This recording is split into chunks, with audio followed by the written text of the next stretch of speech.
Aumenta o volume porque você acaba de dar play no Clube da Não Cultura.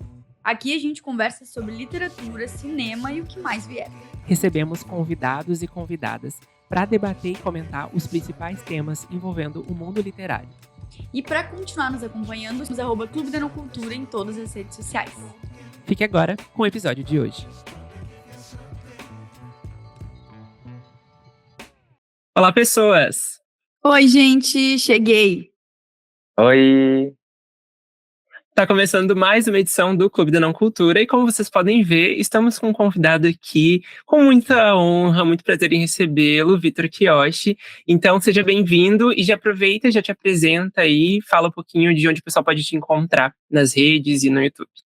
Oi de novo, gente. Eu crio conteúdo literário, assim, né, nas redes sociais, principalmente no TikTok, Instagram e YouTube. Vocês me encontram lá por @VitorKiyoshi, o meu nome normal.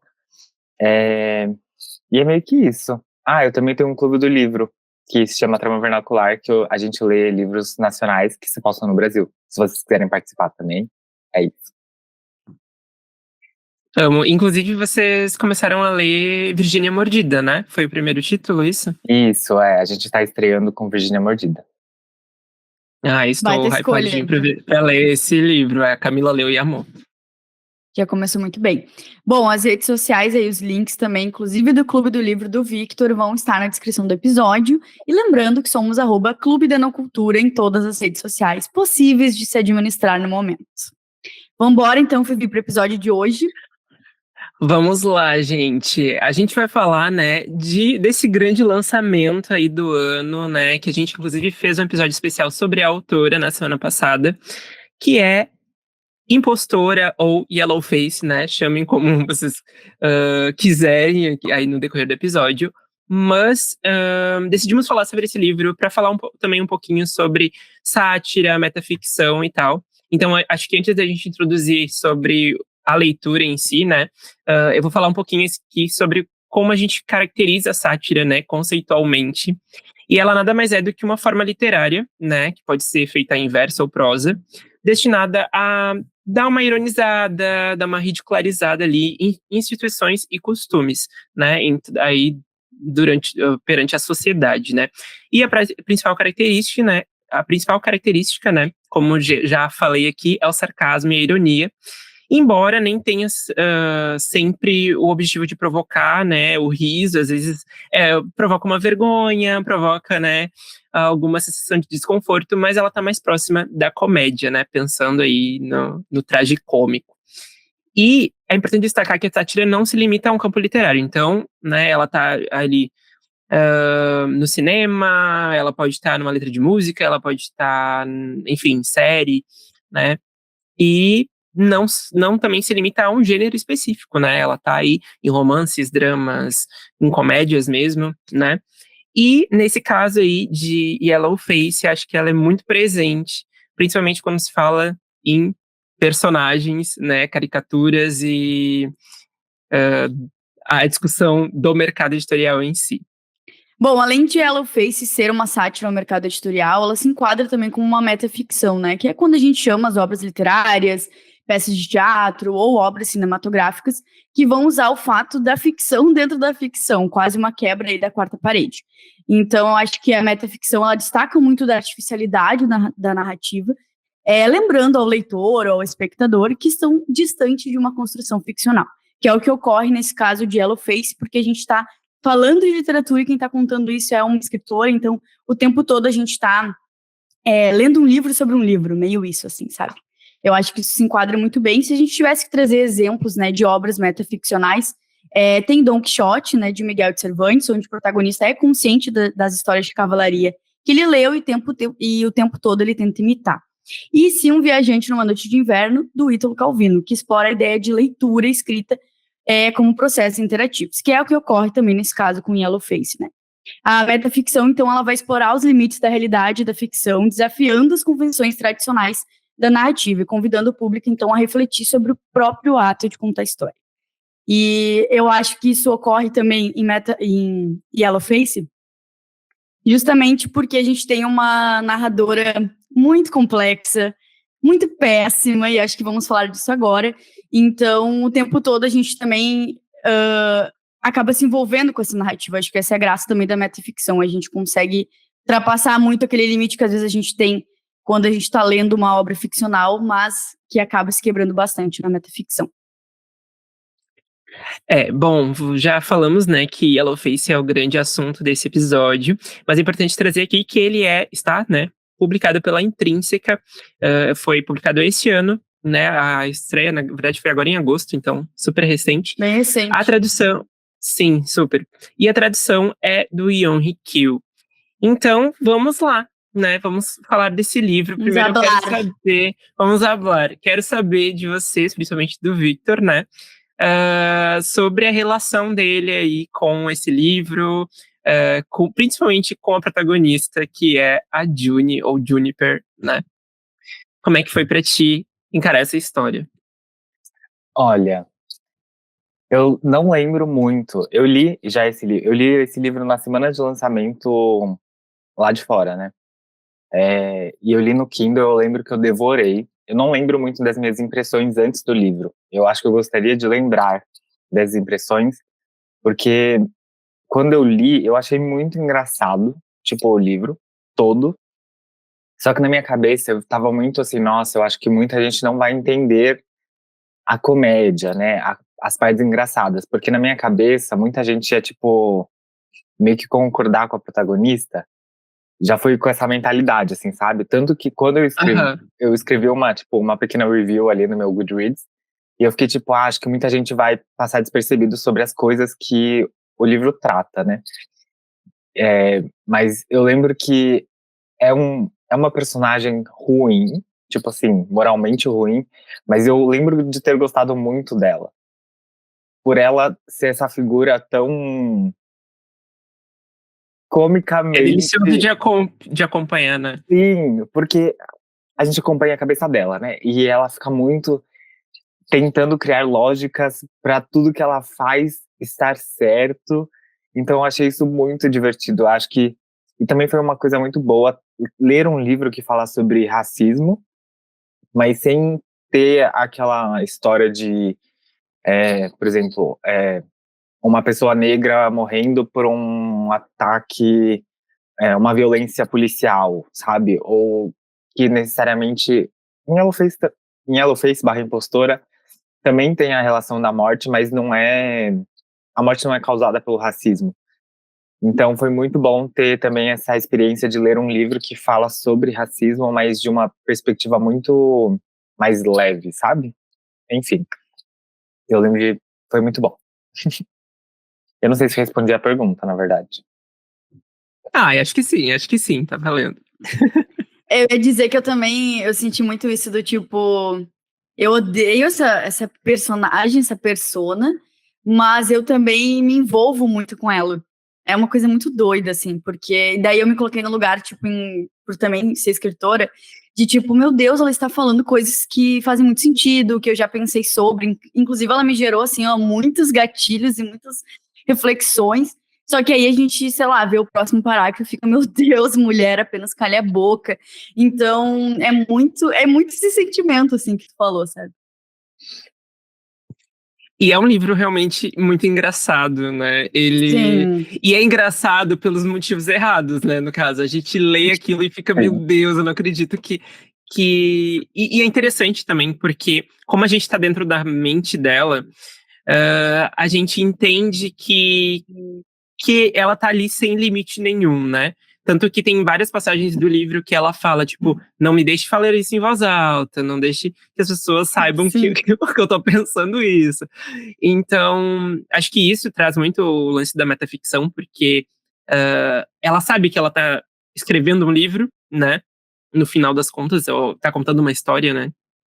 E, e tem cada passagem como tu falou ali de achar que as pessoas não iam rir, ou que talvez fossem concordar com a protagonista, eu acho as coisas tão absurdas que eu não sei se as pessoas chegam pelo menos quem tem acesso a esse livro e contato com esse livro, a concordar com ela, sabe? Eu acho que as pessoas já vão com a visão de que ela vai ser uma protagonista problemática e que vão entrar em contato com isso. Sim, Mas, sim. A não Não, ser isso que a foi, meta. isso Pode foi falar, uma pode coisa falar. que, tipo, eu até fiquei surpreso em ver as reações das pessoas lendo, sabe? De esse medo de, a galera não vai entender, vai passar, tipo, por cima da cabeça deles. Foi uma coisa que, não, muita gente, acho que todo mundo que eu vi lendo entendeu. E aí isso foi uhum. muito assim, nossa, realmente foi muito legal isso. Essa experiência de, não, você não tá doidinho, não. A galera tá entendendo. A não ser que passasse. Que toda a parte que ela conquista uns fãs no livro, né? Acabasse acontecendo na vida real. Daí, assim. Olha, aí realmente metaficção. O bagulho ficaria louco, gente. Meu Sim. Deus. Mas eu acho que uma das coisas que mais eu achei interessante também no livro foi a construção dela com o mercado editorial ali, que nem a Camila trouxe, né? Que teve vários insights a partir disso. E a visão que ela tem, acho que demonstra muito da hipocrisia das pessoas que estão inseridas nesse meio, né? A gente tem ali algumas personagens, principalmente editoras e a própria agente dela, que a gente entende que no final das contas está tudo abaixo de um sistema em que o que importa é o dinheiro e que qualquer coisa eles conseguem fazer uma manobra para driblar aquilo. Então, acho que isso é muito interessante e a forma como ela lida com as redes sociais também é muito vida real, assim, principalmente quando ela fala ali do Twitter, das pessoas, na verdade, problematizando de certa forma corretamente, mas ao mesmo tempo aproveitando o espaço para criarem situações onde na verdade elas só querem despejar a raiva delas, principalmente no momento ali do livro em que fica aquela coisa tipo, não, mas ela é péssima, mas a Tina Liu também era, sabe? Nossa, esse é muito bom. Sim. Ai, é. E também, voltando sobre metaficção, eu lembro que. Eu vou pular um pouco pro final, assim. Mas eu lembro que eu fiquei com um pouco de medo do final, porque é um livro que brinca muito com isso, né? Ele é muito. Fala dele mesmo. Eu tava com um pouco de medo de onde ia finalizar a história, mas eu acho que. Eu gostei, assim, do final. Eu também tive Eu esse acho. mesmo receio, assim, de da onde isso vai levar.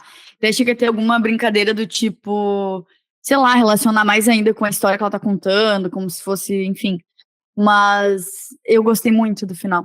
Só que aí, eu já também adiantando assuntos, eu fui ver, assim, que as pessoas estavam falando do livro. Eu fiquei bem surpresa, assim, porque eu fechei o livro e fiquei, obra-prima! E daí eu vi muitas pessoas não tendo essa mesma reação, daí eu fiquei, como assim?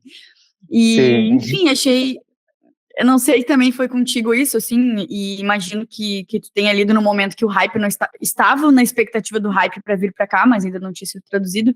Mas como é que foi isso também, assim, de tipo, pra ti bateu muito, assim, foi um baita livro, como é que foi essa.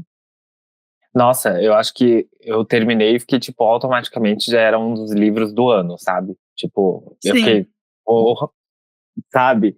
É, e eu também tive a mesma sensação que você de ver as outras pessoas falando do final do livro.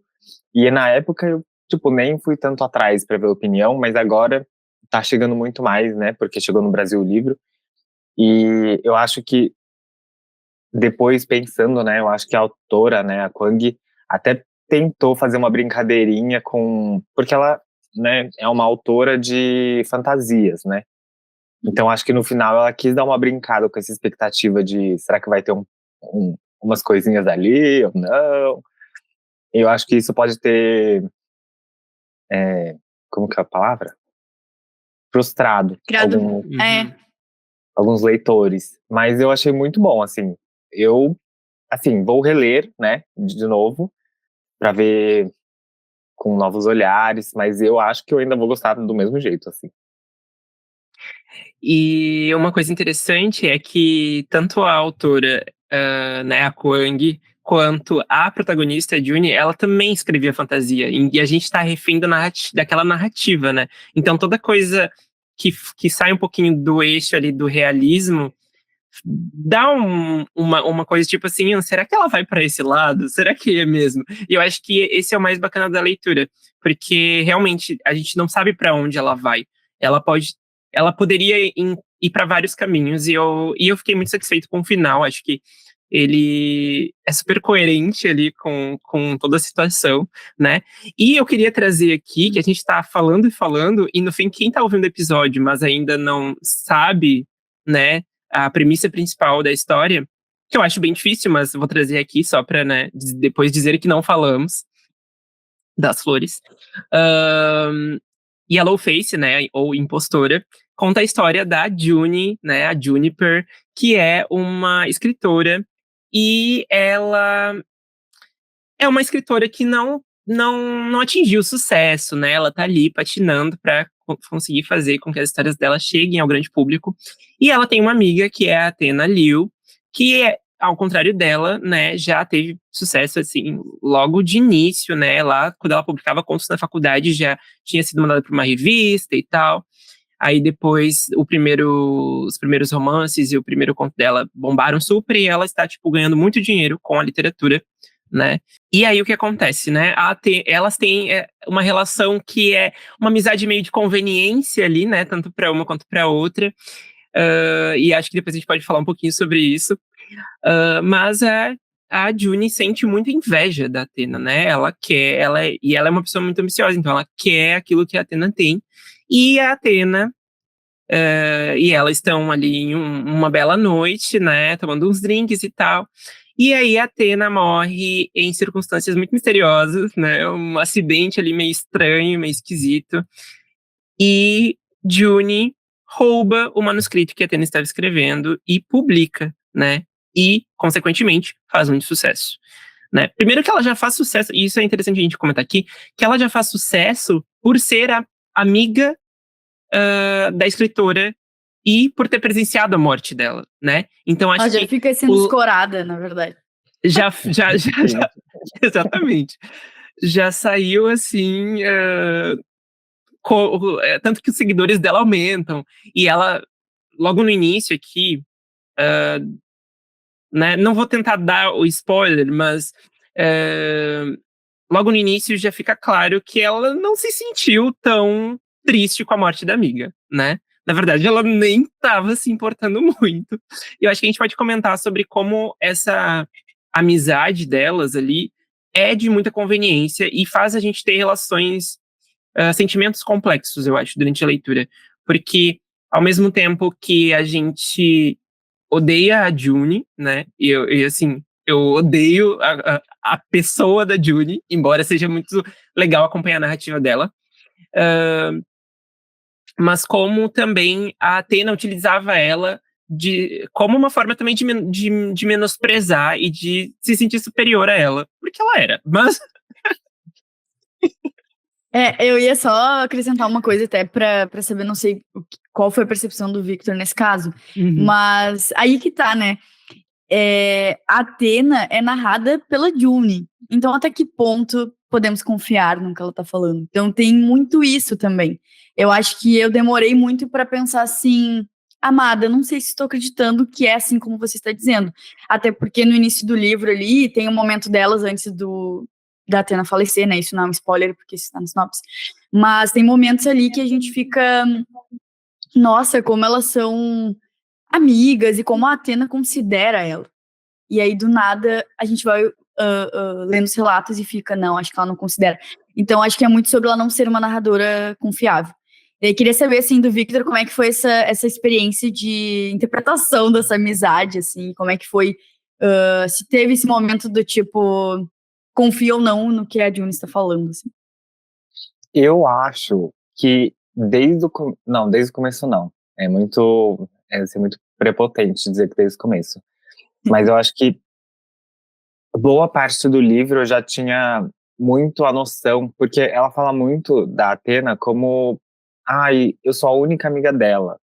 Eu sou a grande amizade dela. E aí eu acho que isso já ficou ali meio, eu não acho que é muito isso, mas vamos ver até onde vai. Então acho que, como era uma relação com muita, né, com um desequilíbrio ali de dinâmica, tinha lá inveja, né, todas as questões que mexiam no profissional e no pessoal, eu acho que foi bem interessante também existir essa amizade dentro do livro ali porque realmente, assim, né, o livro ele não deixa a Athena ser uma personagem tipo, ai, santificada, sabe? Uhum. Porque a própria narrativa se encaminha para um lugar que ela não é assim, que ela é bem humana.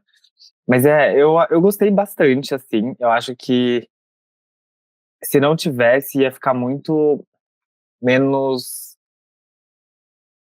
real, sabe? Uhum, E eu gostei de ser narrado por ela, porque tudo se torna pela visão dela, sabe? Uhum. Então, todos os acontecimentos que a gente tá lendo, a gente tem que ser. Uma coisa que eu sempre ficava pensando assim, não, eu estou lendo através da visão dela, então a todo momento eu tinha que refletir e pensar sobre tudo que era narrado. Tá, mas será que é isso mesmo? Então, isso foi uma experiência muito legal. Então, acho que também foi um pouco do motivo de eu achar que as pessoas talvez não iam captar, sabe? uhum. De tipo, ai, não, ela é uma narradora aí tranquila, mas acho que é meio na cara, assim. Então, acho que eu tava subestimando as outras pessoas. Mas eu até compreendo esse teu receio, porque a gente não sabe como as pessoas vão receber uma obra, né? Então, daqui a pouco poderia acontecer um caminho contrário, do tipo, é um público-alvo, vai compreender, mas daqui a pouco vai para um outro caminho, daí as pessoas têm uma interpretação errada. Poderia acontecer. Mas que bom que não está acontecendo e não vai, pelo amor de Deus. Mas sabe uma coisa que eu ia falar, até abrindo um parênteses de spoiler, depois eu fecho esse spoiler, que é o momento que a June revela uma situação que ela passa lá na época da faculdade, que ela conta pra Athena. É meio spoiler, mas daí, você sabe. E, viu, não é tanto spoiler assim. E aí tem essa situação, bem como tu trouxe, Victor, do tipo, ela não é confiável, então lembrar o tempo todo disso, ela não é confiável. Então, eu acho que nesse momento é, tipo, muito sobre trazer esse lado humano da Athena, do tipo, não estamos santificando ela. E, ao mesmo tempo, é muito curioso como, mais uma vez, a June se perde nas coisas dela, porque ela acha assim, ó, a Athena fez isso porque ela é maldosa, porque ela rouba a minha história e rouba dos outros. Sem ela entender que ela também é escritora, ela sabe como a escrita funciona, então isso não é sobre roubar. E aí que eu digo, mais uma vez, o quanto o livro é certeiro para poder trazer como essa personagem, ela é hipócrita, e se perde das Uhum. coisas que ela mesma fala, sabe? Então, enfim, fechando esse parênteses, não foi muito spoiler, mas esse momento para mim foi muito importante para trazer essa dualidade de ambas, assim, sabe? Não, total, e eu acho que isso faz a gente chegar também a uma conclusão de que a Koang, ela escreve muito bem as personagens dela, porque a gente consegue sentir muito ódio da June, mas a gente entende que nesse momento aí, né, dessa situação que ela passa na faculdade, é uma coisa Uhum. terrível, e que marcou ela, e que faz ela, inclusive, ela é uma personagem que é interessante trazer isso, porque no decorrer do livro a gente entende ali, fica subentendido, e depois a gente compreende mais, que ela tem uma questão com a saúde mental dela que não é das Sim. melhores. Ela tem alguns traumas e transtornos ali. Então, fica, eu acho que, como é que eu posso dizer? Amplifica o fato dela não ser confiável, e também da gente pensar assim até onde ela realmente está falando a verdade, né? E o quanto é criação da cabeça dela. Porque lembrando também que ela é uma escritora e que ela é uma pessoa inventiva, né? Então, muitas coisas Fanfiqueira. ela pode criar. Exatamente. E tem umas passagens, assim, que eu queria até ver como é que vocês lidaram, porque é um livro que ele, se for para pensar, ele não tem grandes acontecimentos, né? Ele tem um grande acontecimento no início, que é a morte da Athena, e aos pouquinhos a gente vai passando por o dia a dia, né, da June e com a decisão dela de roubar a história da amiga, mas depois do lançamento do livro, a gente fica muito naquela coisa do pós-lançamento, né? Ela indo em palestras, ela lidando com as questões ali no Twitter.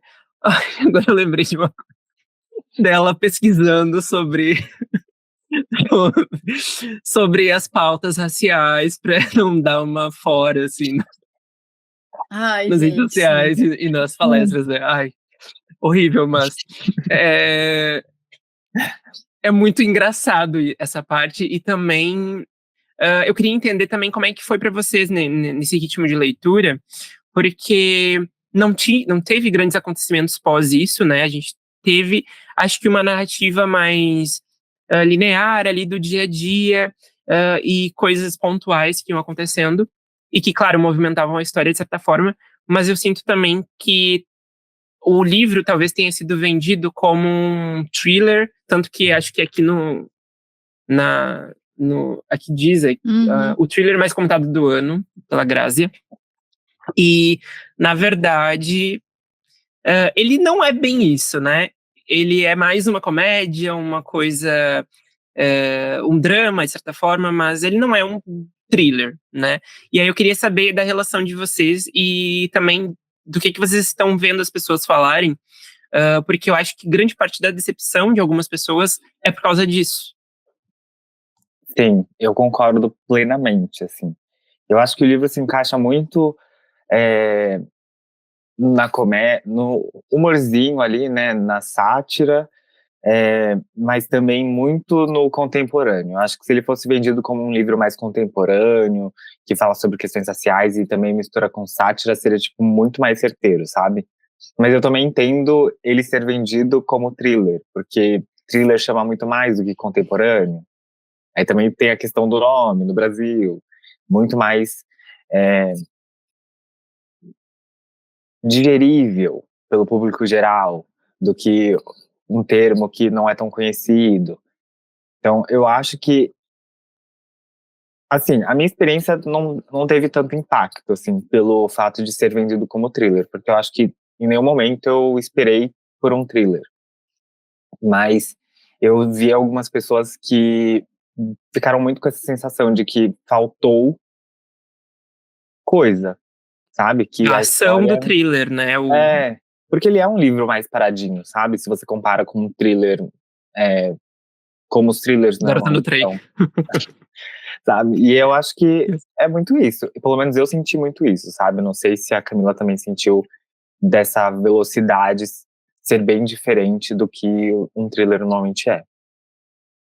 Eu acho que aí a gente puxa uma coisa meio mercado editorial, né? Se a gente for pensar a ironia disso tudo. E aí até eu queria saber do Victor, assim, essa questão muito do nome, né? A gente viu, inclusive, essa pauta, assim, que tu trouxe nas tuas redes sociais. Eu acho que isso é muito importante também de trazer para cá.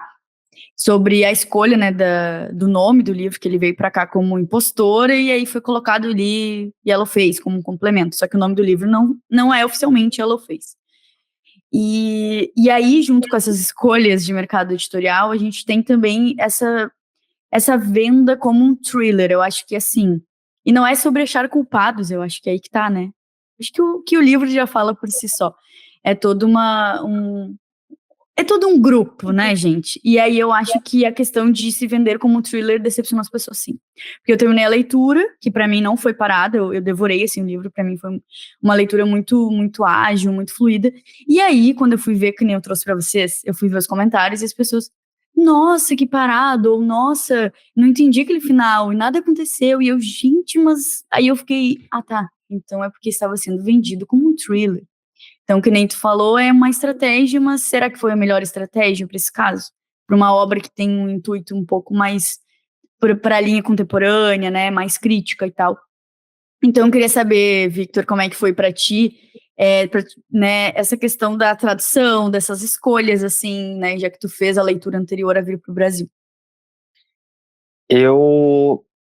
Bom, eu vou contar um pouco como eu descobri, né? Eu Perfeito. sou muito amigo da Bia Amaral, que ela também cria conteúdo de literatura nas redes sociais. E ela que mandou o print pra mim na Amazon. Aí eu olhei e fiquei tipo, nossa, vai ser lançado. Porque eu já sabia que a Intrínseca ia trazer pro Brasil no segundo semestre, não sabia quando. Imaginei, vai ser uma coisa mais perto da Bienal, né? E aí eu fiquei tipo, nossa, chegou, deixa eu ver.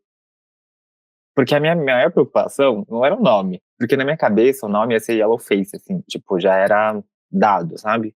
A minha preocupação era a dimensão do livro. Tipo, ele vai ter 21 centímetros de altura, 23 centímetros, que eu sou meio chato com isso. Prefiro 21, então fiquei muito feliz que veio de 21 centímetros. Mas, quando eu vi impostor escrito, eu fiquei tipo, quê? O que isso tem a ver? Tipo, tá, eu entendo, né? Se a gente tira Ficou uma coisa usurpadora, né? E aí ficou tipo, tá, ok. Aí eu fui falar com a Bia, né, que ela já tinha mandado pra mim o print, aí eu fiquei tipo, amiga, eu não gostei do nome no Brasil. Aí ela, também não.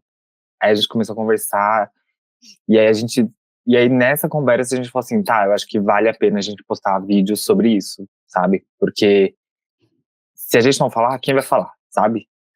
E aí a gente trouxe essa discussão, eu sinto que teve uma recepção muito boa.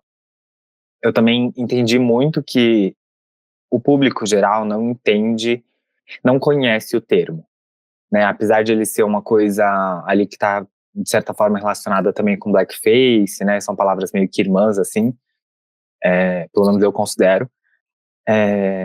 Ainda assim existe esse desconhecimento, né? Essa falta de conhecimento. Eu acho que eu fiquei um pouco decepcionado com essa tradução, porque eu acho que seria muito legal ver uma editora grande, com um grande nome no mercado, tipo, comprando essa briga, sabe? Eu acho que nem seria exatamente uma briga, sabe? Seria mais olha, um educativo ali.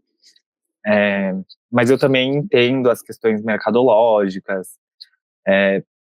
Inclusive, o podcast que vocês fizeram que falava sobre tradução foi muito interessante porque casou muito com também já o que eu tava pensando, sabe? Porque não adianta eu esperar de uma editora que precisa vender livros, que deixe de vender livros para comprar uma briga que também não é necessariamente dela. Então eu fico nesse meio lugar cinzento, assim, de tipo, tá, eu preferia que fosse Yellowface por diversas questões. Eu acho que o nome Impostora tira várias camadas ali da história que assim, a história fala sobre racismo, né? Não tem como tirar o racismo da história, porque senão não há história. Então acho que houve isso com o título, e eu acho que fica uma coisa mais... E eu acho que o título também vai para uma vibe mais thriller, vai tipo Os Mentirosos, A Empregada, sabe? Vai para um lugar mais assim que o caminho, o livro já não sabe?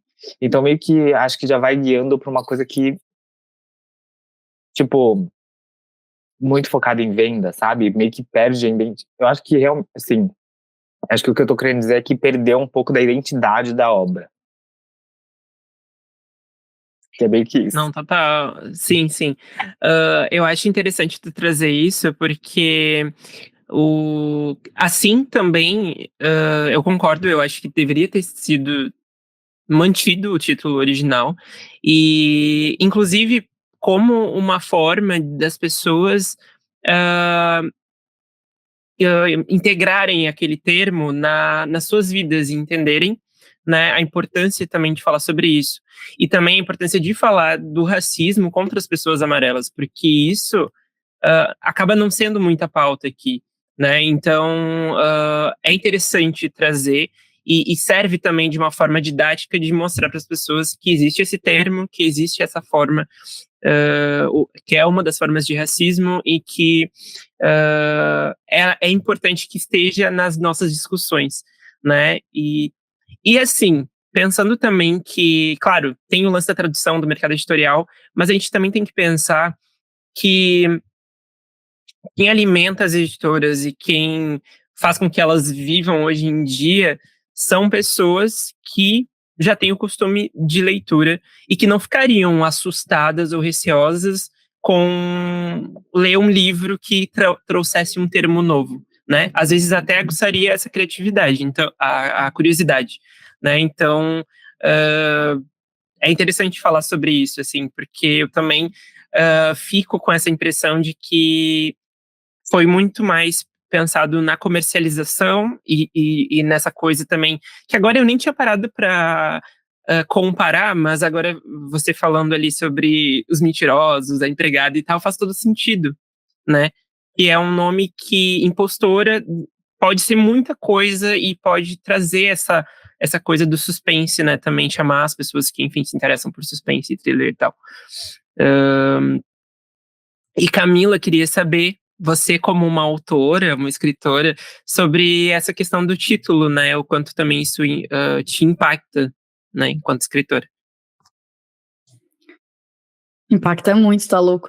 Eu ia dizer que eu até fui olhar de novo ali como tava o livro, mas eu acho que foi muito certeiro para vender como um thriller mesmo, assim. De tipo, o nome, que nem o Victor falou, e a questão de talvez não bater tanto na tecla do yellow face, assim. Eu acho que é muito sobre, é uma pessoa que morreu, é uma pessoa que roubou a obra da outra, mas não sobre racismo, que é sobre isso o livro, na verdade, né? Então, só reforçando o que o Victor disse, se não houvesse essa afirmação sobre, a gente não teria o livro, porque é sobre isso. E aí, eu sinto que foi uma escolha mercadológica do tipo, faz mais sentido, porque vai dar mais hype, porque daqui a pouco vai chamar mais atenção. E enfim, a gente não concorda, mas eu entendo que são escolhas. Eu acho que, infelizmente, a autora foi certeira até em fazer essa sátira, assim, do mercado editorial, porque sai da mão do autor, né? Não é sobre a escolha dela, ela não tem controle disso, ainda mais uma autora que é traduzida para cá. E aí também envolve outras pessoas, não é sobre o tradutor também. É sobre marketing, é sobre como é que vai ser vendido. Então, são muitas camadas e muitas pessoas envolvidas, então a obra acaba meio que saindo quase que do controle da pessoa que é responsável por aquilo. Então, é muito irônico, porque é quase sobre o que o livro fala, assim, a gente tem o reflexo nessa tradução. Foi uma coisa que eu pensei muito, inclusive... É a metaficção. Exatamente. Inclusive, foi muito que o Victor alugou muito um triplex, assim, na minha cabeça, porque eu já tinha ouvido falar do livro, quando eu vi o teu vídeo comentando sobre a tradução, foi uma coisa que eu refleti muito sobre, porque realmente, assim, caiu bastante, foi meio difícil de digerir, assim, essa escolha, sabe? Uhum, sim. E uma outra coisa é que, assim, eu acho que é importante a gente também falar as coisas positivas de Sim. tudo. Por exemplo, a Intrínseca, eles... Uma coisa que eu acho que seria... que não teria muita defesa, seria eles contratarem pessoas brancas para falarem sobre o livro, sabe? Uhum, Então, uhum. eu fiquei já, tipo, fiquei muito atento na época de lançamento para ver o que eles iam fazer, sabe? Quais seriam as ações, se eles iam fazer alguma, e eles contrataram uma influenciadora amarela para falar sobre o livro, isso eu achei muito bom. A tradução foi feita por um cara amarelo também. Então, tipo, eu acho que dos males ali,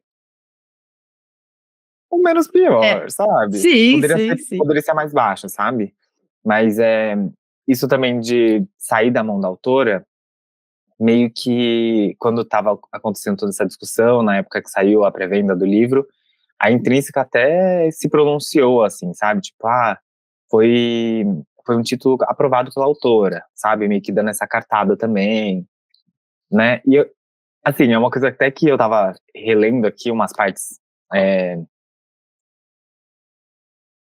Não foi do livro, mas eu tava lendo algumas frases que a própria Kwang tava falando, que eu acho que eu tô meio nesse lugar, sabe? De tipo, eu não quero criticar tanto a ponto de ficar queimado, sabe? Pra editora.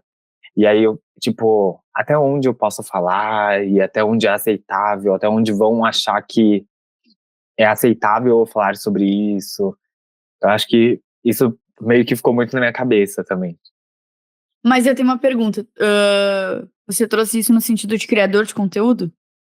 É, tipo assim, será, porque eu acho que quando a gente fala sobre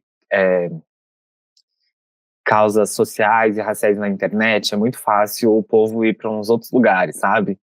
Tanto que eu até, tipo assim, eu acho que foi o único vídeo que eu falei sobre questões raciais no meu TikTok, sabe?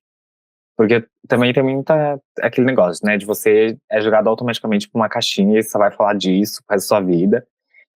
Mas é muito nesse lugar, assim, sabe? Tipo, ai, será que a Intrínseca já não gosta mais de mim?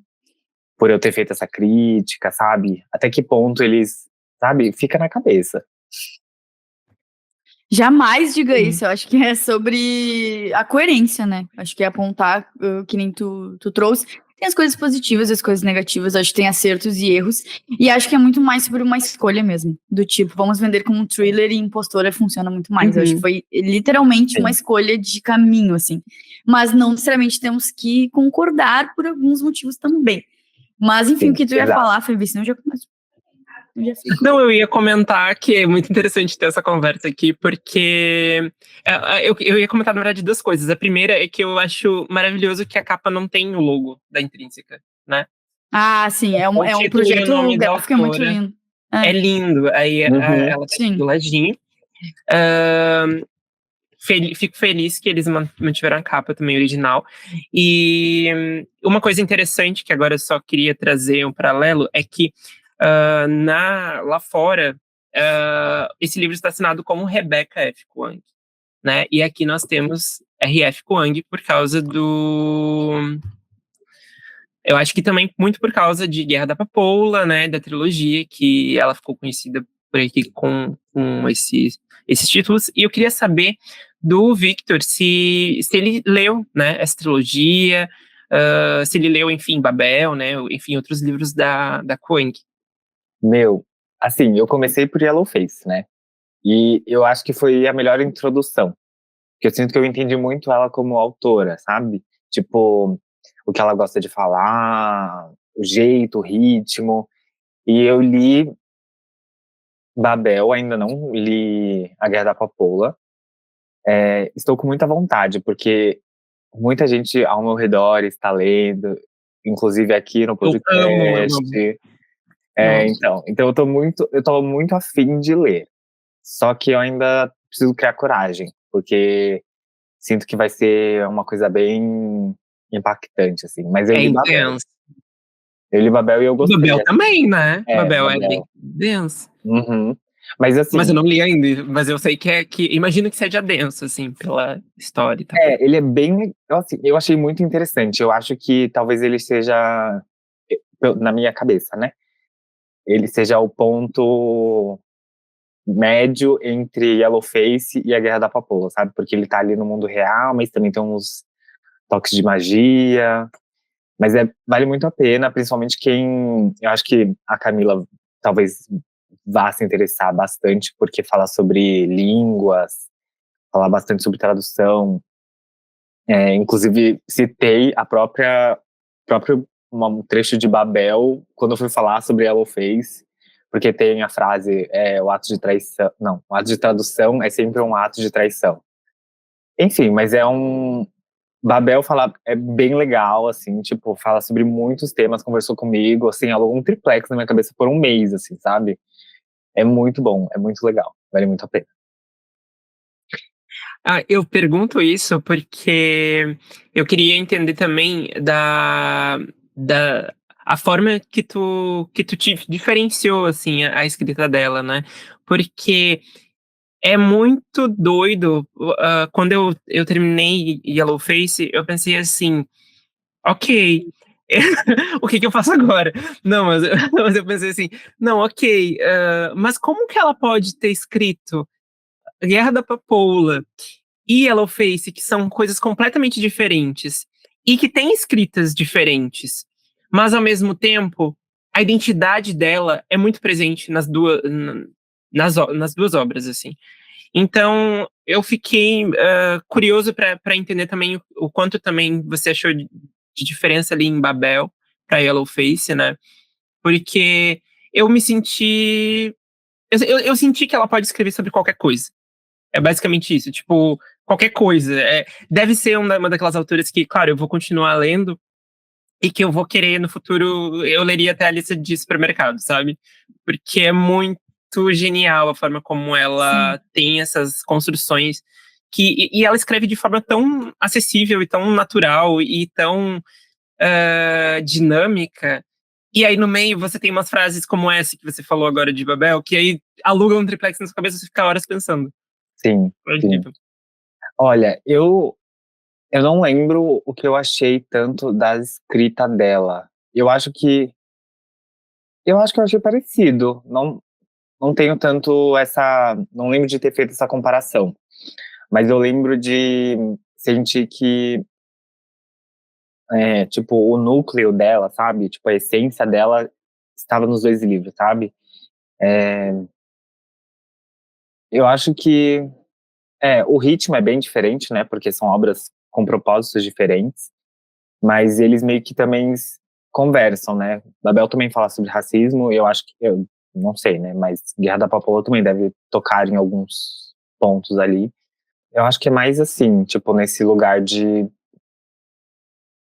sei lá, é muito esse sentimento que o Fevi Sim, falou, sim. sabe? De ela consegue escrever tudo, sabe? Tipo, Uhum. porque normalmente ela fez sucesso com Guerra da Papoula, que é uma fantasia, e depois ela lançou Babel, que também tá ali na fantasia. E aí depois ela lança um que não tem nada a ver com fantasia. E Nossa, um thriller. aí, um thriller. E aí, sei lá, eu quero muito acompanhar, ver pra onde ela vai, sabe? Porque eu acho muito interessante quando autores navegam entre gêneros literários ali. Fora Eu. a capacidade criativa dela, né, para inventar sinopses e premissas tão interessantes. Sim, Porque em Guerra da Papoula a gente tem a questão do ópio ali, do vício, e aí se mescla com uma fantasia que é bem adulta. Aí em Babel tem essa questão das línguas, né, das traduções e tal, que é também tem um super pouco do ópio. original. Também tem a questão do ópio, é verdade. E agora que é uma história, se você for parar pra pensar, que ela não é difícil no sentido de, tipo assim, já criou-se histórias várias no mundo que falam sobre pessoas que usurpam o lugar de outras, né? Tá aí a usurpadora que não me deixa mentir. Mas nesse caso, com a questão racial, fica uma coisa muito Uhum. original e inédita, assim, né? E às vezes eu fico pensando como isso não foi feito antes, assim, né? Ou não teve o tamanho que está tendo agora, né? Uhum. Sim, sim, sim. Eu acho que eu acho que ela conseguiu deixar uma marca, né? Do tipo. Eu li Yellowface não, e quero muito ler os outros livros dela. E eu não sou uma pessoa que lê fantasia, mas eu acho que é muito sobre entender que ela vai trazer assuntos relevantes e assuntos que envolvem o meio social, mas vai fazer isso com muita criatividade e muita tipo assim, um ritmo ágil. Então, sempre vai ser uma obra boa de acompanhar e muito bem escrita. Tem muito essa fic que eu sei que é real, sabe? Então isso me dá muita vontade de ler as outras obras, assim. Acho que sou sempre aquele livro que fica na nossa cabeça, sabe? Que é uma coisa mais inesquecível, assim. Não aquele livro que a gente lê, assim, fecha e depois segue a vida. Então acho que ela é uma Sim, autora que consegue fazer isso muito bem. exato. Nossa. E Camila, eu acho que você vai gostar de Babel, porque ele não é tanto uma fantasia. Eu acho que eu considero ele muito mais como um realismo mágico, sabe? Porque tá na Legal. sociedade da vida, assim. Eu acho que é bem antigo, assim. É, é época de carroça, sabe? E aí tem lá um elemento mágico, sabe? Então, ele tá, mas não tá ali, sabe? Eu acho que talvez uma próxima Ah, leitura sim, possa ser já. por essa. É, fazer o Gosto da caminho ideia. contrário. Isso aí, isso aí. Bom, acho que se encaminhando para o final, senão a gente vai ficar aqui horas. Hum. Eu queria entender de vocês também como é que foi a relação de vocês com as tiradas, falando principalmente sobre a internet, né? Porque esse livro fala muito sobre a repercussão pública na internet, né? Principalmente no Twitter. E eu, como uma pessoa que não tem mais Twitter, mas eu fiquei lendo e eu fiquei pensando assim, gente, isso é tão real, né? É. Tudo assim. nossa, as threads, assim, eu achei genial a forma como ela incorporou e me fez pensar, eu não sei, ela tem Twitter? Alguém sabe se ela tem Twitter? Eu vou até pesquisar aqui. Eu acho que se ela tem, ela não usa, tipo, tanto, sabe? Uhum. Eu acho, pelo menos. Eu não acompanho lá no Twitter, se ela tiver. O que pode acontecer é que ela fez um fake pra se infiltrar e saber como é o Twitter pra criar o livro, porque eu acho que ela representou muito bem. Sim. Muito bem. Eu acho que Ela o Twitter tem funciona Twitter. de uma forma. Ah, vice. Mas a última Eu acho que postagem dela foi em 19 de julho de 2023. Nossa. é Ou quando seja, ela não tava tem. escrevendo. Tipo assim. Mas eu acho que ela fez muito bem, representou bem como o Twitter é. E como as coisas funcionam lá nessa questão, né? Daqui a pouco, se ela fosse fazer, sei lá, como TikTok, reage a livros, ou como Instagram. Mas não, ela foi bem naquela rede social, assim, que a gente não, eu digo assim, né? Algumas pessoas se sentem à vontade para falar algumas coisas que não deveriam. E aí, mais uma vez, a hipocrisia da Juni, porque ela critica umas coisas e ela faz, eu adoro. É muito hipócrita, gente. Eu Sim. morro. Ai, mas ó, eu lembro de estar lendo e achar muito que realmente, assim, sou uma pessoa que só tô observando, sabe? Porque eu tenho o costume de, tipo, meu, se você ficar falando besteira, tipo, eu já vou dar bloco. Eu sou desse, sabe? Tipo, ai, postou um conteúdo muito chato, deu bloco. Tipo, pra mim o bloco O é a bloco da salvação. O Pablo. bloco da Pablo. Aprendi com ela, sabe? Porque, inclusive, até lembrei agora que teve um criador de conteúdo que tava imitando um criador de conteúdo amarelo. E aí ele colocou, tipo, fitas aqui, assim, no olho. No dia de lançamento de Yellowface. Eu lembro de ver isso e eu fiquei, tipo, meu, Gente, meu simbólico, assim. Aí Deus. logo em seguida eu dei bloco no homem. Tipo, umas loucuras, assim. Mas eu sempre dou bloco, então quando eu li, fiquei muito parecendo, tipo, estou só observando, sabe? Não me vi ali, fazendo Sim, thread. naquele contexto. É, eu só Uhum. me vi ali, deixa eu ler essa thread. Você dá Queria ação, né? fofoca. Você vai lá e bloqueia. É, Isso aí. Tá certíssimo. Acho que a gente tem que sobreviver assim nas redes sim. sociais. Vamos preservar nossa saúde mental, nossa paz. Eu sou mais Isso dessa aí. vibe, assim. Bom, então temos um episódio. Temos mais um episódio, um grande episódio. Obrigada, Victor, maravilhoso, ilustre. Esperamos que você venha mais vezes. Você promete que vem mais vezes? Sim, É, claro. Pode me chamar sempre, gente. Eu adorei participar. Eu tava muito ansioso pra participar daqui. Eu queria muito essa conversa. Porque eu acho muito legal também ver outros pontos de vista sobre a história, né? Eu acho muito legal conversar sobre livros. Eu acho que é muito isso, né? E eu adoro muito o podcast de vocês. Depois que vocês me chamaram, eu fiquei maratonando. Então, Ai, que sério, eu tudo. não perco um episódio. Ai, Ai, chique, achei eu amei. chique. É chique, gente, é Uhum. chique. A gente falou, inclusive, antes de começar essa gravação, mas agora eu vou deixar registrado aqui, que o Victor, ele é muito chique, ele é uma pessoa chiquérrima, né? Então a gente vai deixar os links, né, das redes sociais dele e do YouTube aqui para vocês acompanharem. Inclusive, eu só querendo dar uma de fã aqui. Eu comecei a maratonar os seus vídeos quando você fez um vlog sobre nadando no escuro. E aí eu fiquei obcecado com, com esse vlog. E aí eu fiquei assim, gente, esse livro eu preciso muito ler. E aí depois, acho que duas semanas depois, aí um amigo meu me emprestou e eu li o livro. Eu amei também, achei tudo.